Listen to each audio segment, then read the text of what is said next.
stage on behalf of Ombudsman, the Commission on Administrative Justice. Tukiendelea kuwapigia makofi. Allow me to welcome Madam Mary Njoki on behalf of the Uasin Gishu Women for Peace, who is also a Shija recipient. Allow me to representative from the Public Benefits Organization to also tell more about how things are in the NGO sector. We also have a representative president of the University of the Polytechnic, the Eldoret National Polytechnic. Kindly join us here. And then we also have Mr. from the National Council of Churches of Kenya, NCCK, and is here. And then we also have an author. We're also looking at how talents work. So allow me to welcome Madam Gertrude to join us here. She's an author. Thank you. So we are lucky NCCK, which plays a very important role. And Kama Solomon talk about, I'll try to look for him. So meanwhile, I will now welcome Marianne and Moses to proceed. So, sit here. Yes, I was waiting for you, Solomon, on behalf of NCCK to join us. So Moses has been banged at a kid. And I need this now move so that you can see.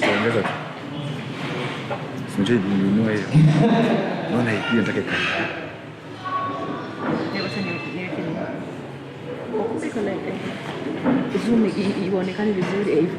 Alafu sasa record. Sasa tukiedit.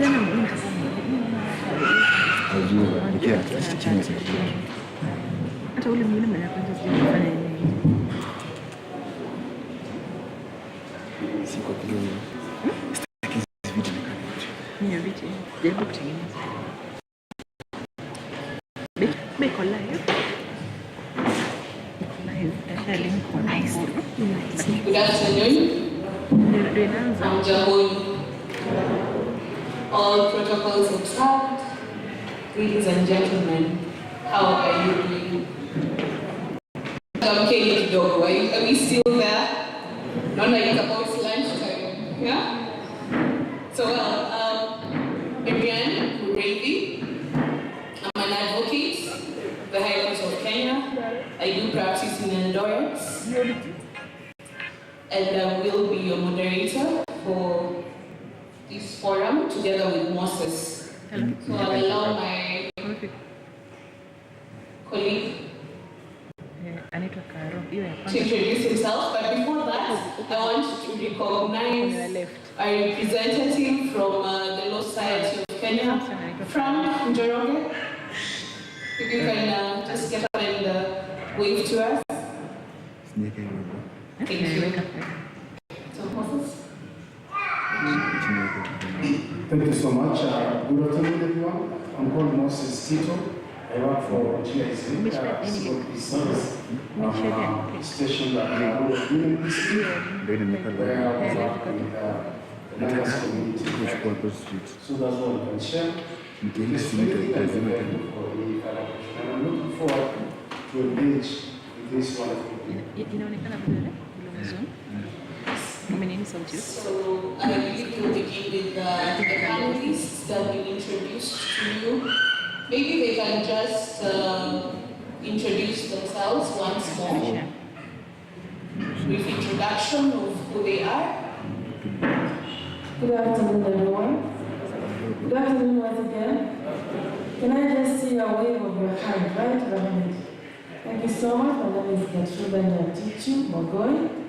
I'm an author of quite a number of copies, and actually we focus much on this session. You'll get to know each other more. You're most welcome. Good afternoon, everyone. I'm Kavin Kitaibos, currently serving as the best polytechnic in Africa. That's the Great Eldoret National Polytechnic. Otherwise, I want to wish you a nice time. Have a nice time. Okay, good afternoon, ladies and gentlemen. Yes, I am myself, Kebuna Lasson, Chairman to a CBO known as Hope for Cerebral Palsy, based in Baringo. But also, we work hand in hand with the National Federation of BPOs. So I'm serving also here on behalf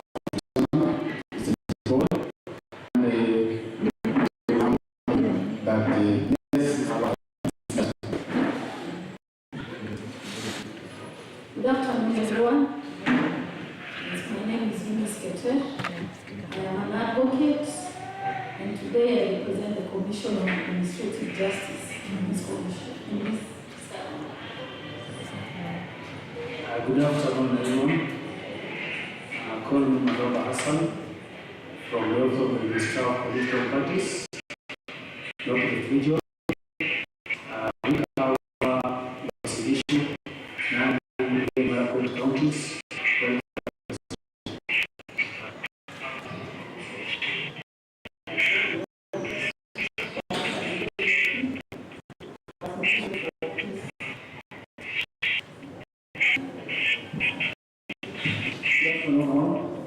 My name is Solomon George from NCC. The NCC stands for National Council of Kenya. I'm a program officer with more focus on this and governance. Thank you so much, wonderful people. I think I'll give some principles. Some things are not good. They inform how we proceed. So basically, to look at what are some of the two processes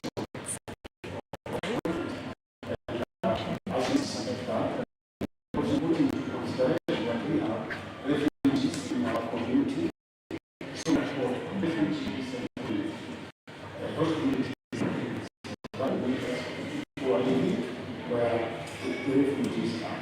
So we will be as precise as possible with your response, because you know the money is very important. So we need to be as precise. Then for the audience, can you take some keen interest? We will also open this floor for you to be able to ask questions to our panelists. So let me turn it over to my colleagues.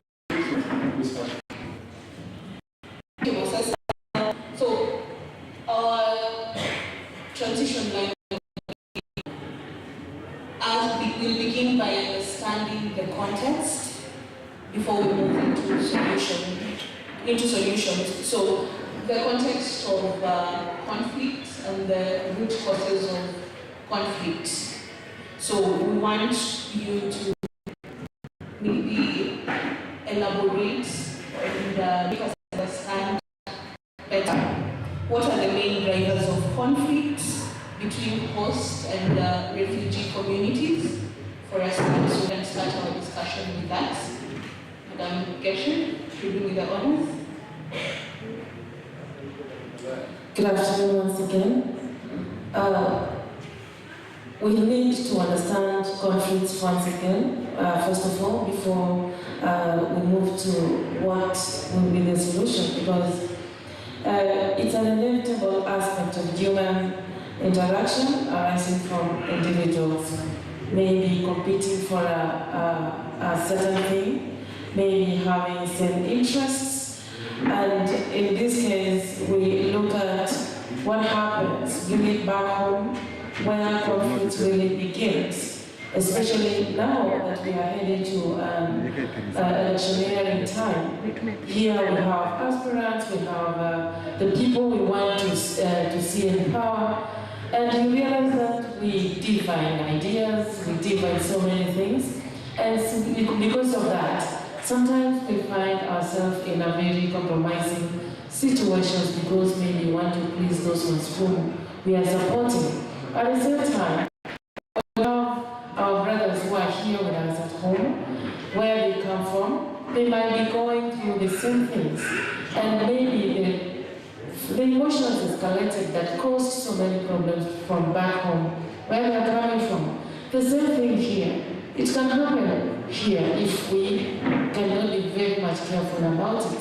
So, in this context, I just want to make everyone understand that let us now bring it back home where we are.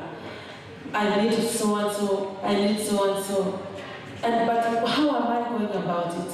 How can I agree with my other colleagues? Because we have different ways of looking at things. We have different candidates who we want to be in power. But how, this one now can lead to a question on how are we going to integrate? How are we going to understand each other? How are we going to make sure that we understand or come to an agreement without causing trouble? I think that is what I can say as I give to my colleague. Maybe if you can say something about it. Good afternoon once more. According from my point of view, where I've served as a student leader and having that I'm a mediator also. So for conflicts arise between two people. So first we need to start by looking at this root cause of this conflict. For example, right now we're in a political region, like from my region, the Eldoret National Polytechnic, you find our students are being using these handouts. So the thing is that we have identified that the main thing causing this is things like handouts. Now we need to work on how are we going to talk to our youth to avoid these handouts. Thank you. Thank you. I want to join my colleagues that conflicts is just a misunderstanding among us, the two people, and more so, the same conflicts can generate and spread to other people. I want to say that when it comes to it is very important to be able to look to the conflicts amongst us. When you look at the political class, we can have differences in terms of the political class.